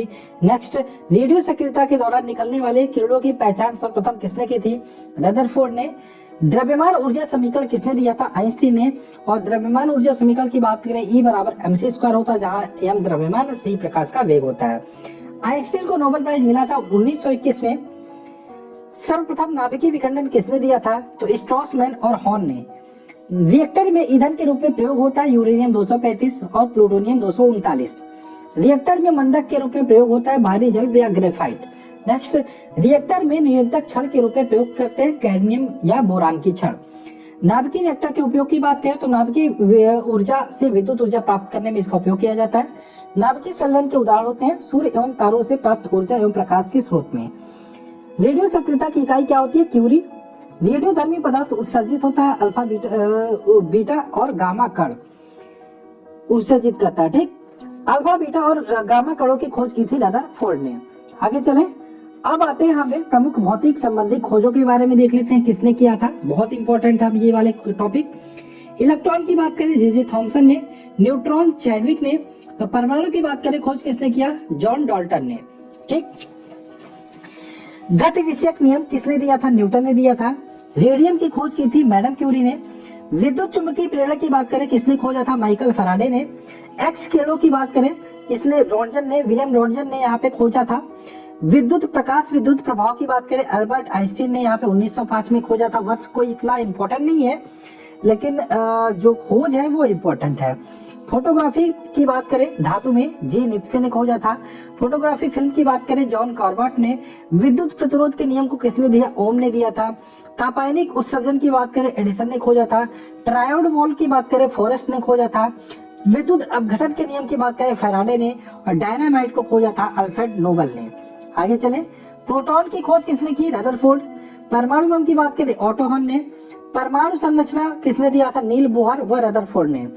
हेनरी बैकुलर ने रेडियो एक्टिविटी की खोज की थी। सापेक्षिकता के सिद्धांत की बात करें किसने दिया? अल्बर्ट आइंस्टीन ने। रमन प्रभाव की बात करें सीवी रमन ने खोजा था। क्वांटम सिद्धांत किसने दिया था? मैक्स प्लैंक ने। विद्युत आकर्षण के नियम की बात करें कूलम्ब ने दिया था। फोटोग्राफी प्लेट की बात करें टॉलबोस ने इसको दिया था। आवर्तशाली की बात करें मैनलिफ ने। तैरने का नियम किसने दिया? आर्किमिडीज ने। डायोड वॉल्व की बात करें किसने दिया आविष्कार किया? सर फ्लेमिंग ने। और नाभिकीय रिएक्टर फर्मी ने। और बेतार का तार की बात करें मार्कोनी ने इसका आविष्कार किया था। आगे कुछ और क्वेश्चंस को डिस्कस करते हैं जो पूछे जाते हैं इंपॉर्टेंट। देखो मैंने बोला था स्टार्टिंग में ही हम इंपॉर्टेंट पॉइंट को डिस्कस करेंगे और ये वीडियो आपका बहुत ही इंपॉर्टेंट रहने वाला है। तो यहाँ पे बात करें क्वेश्चन से चिकित्सा संबंधी प्रमुख संस्थाओं के बारे में डिस्कस कर लेते हैं। प्रश्न यहाँ से बार बार पूछे जाते हैं। तो नेशनल इंस्टीट्यूट ऑफ मेडिसिन कहाँ स्थित है? लखनऊ में। नेशनल इंस्टीट्यूट ऑफ होम्योपैथी की बात करें कोलकाता में। National institute of medical science कहाँ है? चंडीगढ़ में। तो national institute of medicine Lucknow, national institute of homoeopathy Kolkata और institute of medical science Chandigarh में।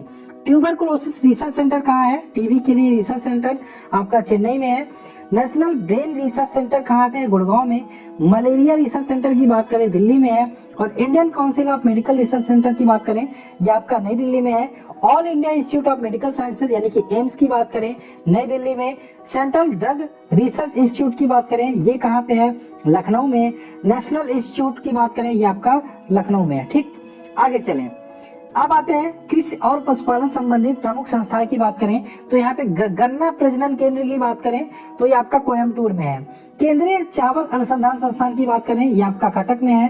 केंद्रीय शुष्क क्षेत्र अनुसंधान संस्थान की बात करें ये आपका जोधपुर में है। नेशनल डेयरी रिसर्च इंस्टीट्यूट की बात करें करनाल हरियाणा में है। केंद्रीय वनस्पति अनुसंधान संस्थान की बात करें लखनऊ में है। Birbal Sahni Institute of Palaeobotany की बात करें आपका कहाँ पे? लखनऊ में है। भारतीय कृषि अनुसंधान संस्थान की बात करें नई दिल्ली। भारतीय कृषि अनुसंधान ये देखो ये परिषद है, सॉरी ये परिषद है और संस्थान है, वैसे दोनों नई दिल्ली में, कंफ्यूज मत होना। Indian institute of horticulture research की बात करें ये बेंगलोर में है।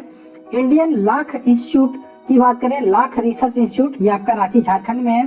सेंट्रल टोबैको रिसर्च इंस्टीट्यूट, ये आपका राजमुंद्री आंध्र प्रदेश में है।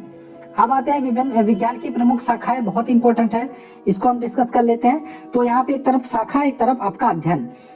ईयरफोन लगा के सुनिएगा ध्यान से। न्यूमिस्मेटिक की बात करें, न्यूमिस्मेटिक में सिक्कों का अध्ययन किया जाता है, कॉइन्स का अध्ययन किया जाता है।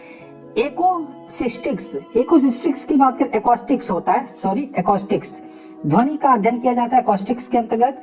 एंटोमोलॉजी, कीट पतंगों के अध्ययन किया जाता है। ऑर्निथोलॉजी, पक्षी विज्ञान का अध्ययन। सेरिकल्चर, रेशम उत्पादन का अध्ययन। एपीकल्चर, मधुमक्खी पालन का अध्ययन। हार्टिकल्चर, पुष्प व फलों के अध्ययन। यहाँ पे बात करें माइकोलॉजी के अध्ययन के अंतर्गत कवकों का अध्ययन। एंथ्रोपोलॉजी के अंतर्गत मानव विकास का अध्ययन। एस्ट्रोनॉमी के अंतर्गत खगोलीय पिंडों का अध्ययन। बैक्टीरियोलॉजी के अंतर्गत जीवाणुओं का अध्ययन।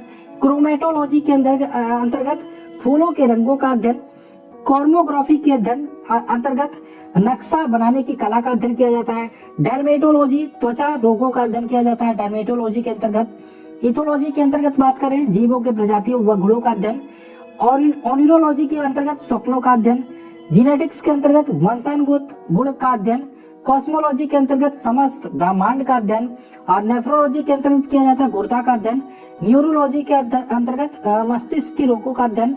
पोमोलॉजी, फलों का अध्ययन करते हैं इसके अंतर्गत। वायरोलॉजी का बात करें, वायरस का अध्ययन किया जाता है। पीसी कल्चर के अंतर्गत मत्स्य पालन कला का अध्ययन किया जाता है। मायोलॉजी की बात करें, मांसपेशियों का अध्ययन किया जाता है। यहाँ पे गायनकोलॉजी की बात करें, स्त्री रोग विज्ञान का अध्ययन किया जाता है।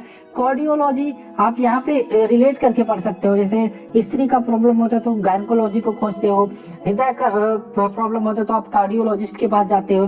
तो कार्डियोलॉजी की बात करें, हृदय रोग विज्ञान का अध्ययन किया जाता है। मेटालर्जी की बात करें, धातु विज्ञान। जेनेटिक्स की बात करें, अनुवांशिकी का अध्ययन किया जाता है। फ्रेनोलॉजी की बात करें, खोपड़ी का अध्ययन किया जाता है। न्यूमरोलॉजी की बात करें, संख्याओं का अध्ययन। हिस्टोलॉजी, तंतुओं या ऊतक का अध्ययन। हिपैटोलॉजी की बात करें, यकृत का अध्ययन। लिथोग्राफी की बात करें, शिला या पत्थर का अध्ययन। ऑटोलॉजी, कान का अध्ययन। न्यूमेटिक्स की बात करें, गैसों का अध्ययन। फोटोलॉजी की बात करें, प्रकाश का अध्ययन। रेडियोलॉजी की बात करें तो एक्स किरणों का अध्ययन। जुकेमी की बात करें तो पशु रसायन का अध्ययन। वीडी कल्चर में अंगूरों के उत्पादन का अध्ययन किया जाता है। वर्मी कल्चर, केचुआ पालन। फाइकोलॉजी का संबंध के 6 सवालों का अध्ययन से। साइटोलॉजी, जीव कोशिका का अध्ययन से। एंथोलॉजी की बात करें, पुष्पिक अध्ययन को एंथोलॉजी कहते हैं। अब बात करें फसली पादपों के अध्ययन को क्या बोलते हैं, एग्रोनॉमी। सौंदर्य का अध्ययन को बोलते हैं कैलोलॉजी। नेक्स्ट, समस्त ब्रह्मांड का अध्ययन की बात करें, कॉस्मोलॉजी। शब्दों तथा वाक्यों के अध्ययन को बोलते हैं सीमेटिक्स। और मृदा का अध्ययन, मिट्टी का अध्ययन को बोलते हैं पेडोलॉजी। ये प्रमुख आविष्कार एवं आविष्कारक के बारे में देख लेते हैं। ठीक है, एक तरफ आविष्कार है, एक तरफ आविष्कार आएगा। तो क्वांटम सिद्धांत का आविष्कार किया था मैक्स प्लैंक ने। कैलकुलेटर का पास्कल ने किया था। क्लोरोफॉर्म का बात करें, जेम्स हैरिसन ने। टेलीग्राफ का आविष्कार किया था मार्कोनी ने। टेलीविजन आपका पता होगा, जेल बेयर्ड ने किया था। टेलीफोन का आविष्कार किया था किसने, ग्राहम बेल ने। ठीक, टेलीस्कोप का गैलीलियो ने। ट्रांजिस्टर की बात करें, विलियम साल्क ने। डायनमो का आविष्कार किया था माइकल फैराडे ने। पेनिसिलिन की बात करें, ए फ्लेमिंग ने पेनिसिलिन का आविष्कार किया था। परमाणु बम की बात करें, ऑटो हॉर्न ने खोजा था। रेडियो एक्टिविटी हेनरी बेक्वेल ने खोजा था। रेडियम की खोज मैडम क्यूरी ने की थी। रेडियो की बात करें, मार्कोनी ने। रक्त परिवहन की खोज विलियम हार्वे ने किया था। भाप इंजन जेम्स वाट ने। रडार की बात करें, टेलर एवं यंग ने रडार की खोज की थी। गन पाउडर रोजर बेकर ने किया था। छपाई कला का अध्ययन गुटेनबर्ग ने। हवाई जहाज की बात करें, राइट ब्रदर्स ने किया था। एक्सरे को खोजा था रॉन्जन ने। हाइड्रोजन को खोजा था कैवेंडिश ने। इलेक्ट्रॉन को जे थॉमसन ने। प्रोटॉन को गोल्डस्टीन ने। न्यूट्रॉन को चैडविक ने। नाभिक को किसने खोजा था, रदरफोर्ड ने। परमाणु संख्या की बात करें, किसने खोजा, मोस्ले ने। परमाणु सिद्धांत की बात करें, डाल्टन ने खोजा था, आविष्कार किया था। बैरोमीटर की बात करें, टोरिसेली ने। आवर्त का नियम किसने दिया था, सर्वप्रथम मेंडलीफ ने। डायनामाइट की खोज की अल्फ्रेड नोबल ने। सापेक्षिकता का सिद्धांत की बात करें, आइंस्टीन ने। Microscope Johnson. रक्त परिवहन की खोज की थी किसने की थी, लैंड स्टीनर ने। इंसुलिन की खोज बैटिंग ने। पोलियो के टीका जॉन इस सॉल्क ने खोजा था। बेतार का तार मार्कोनी ने। जेट इंजन को फ्रैंक हिटल ने। रडार को अल्बर्ट टेलर ने। प्रिंटिंग प्रेस की बात करें, जॉन गुटेनबर्ग ने।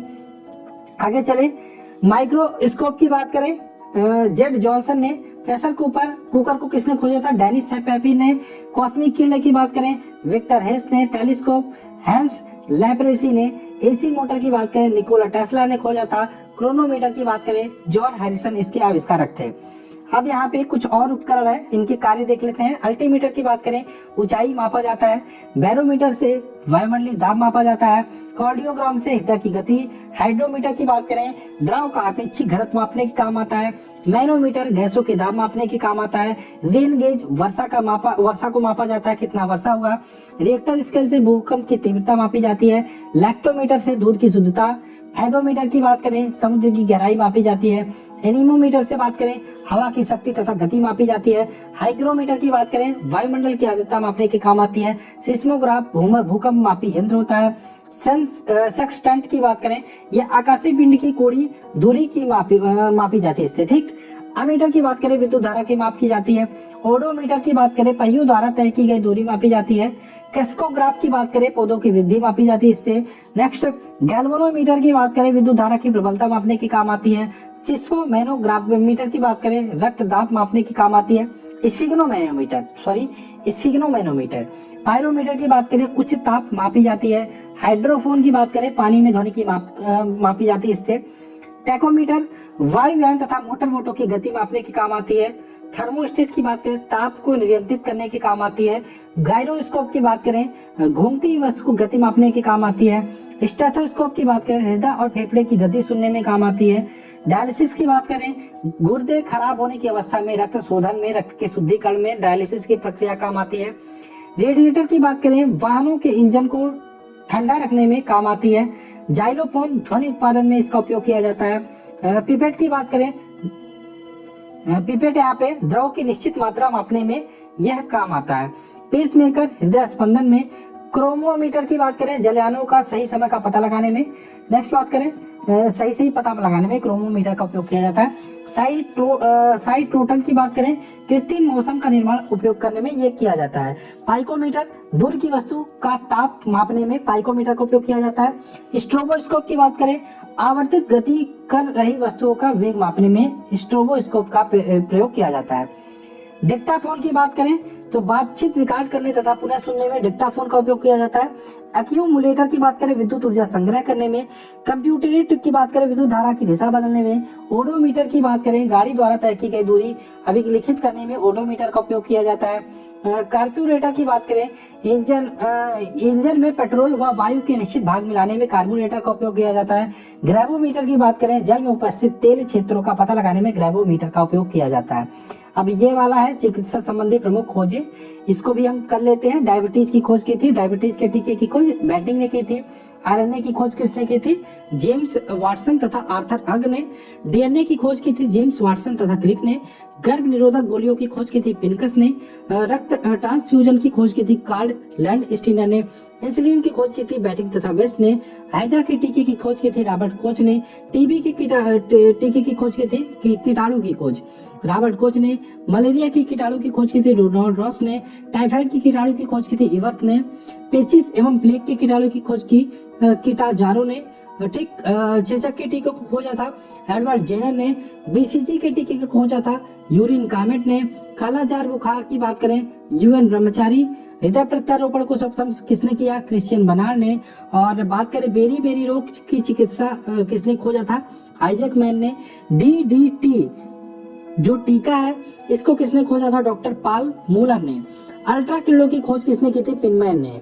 आगे चले जेनेटिक कोड को किसने खोजा था? हरगोविंद खुराना ने। हाइड्रोफोबिया का इलाज लुई पास्चर ने। सल्फा ड्रग्स को बनाया था जी डोमोक ने। सिफिलिस का इलाज किसने खोजा था? पॉल एहलिस ने। पोलियो को टीका को खोजा था जॉन साउथ ने।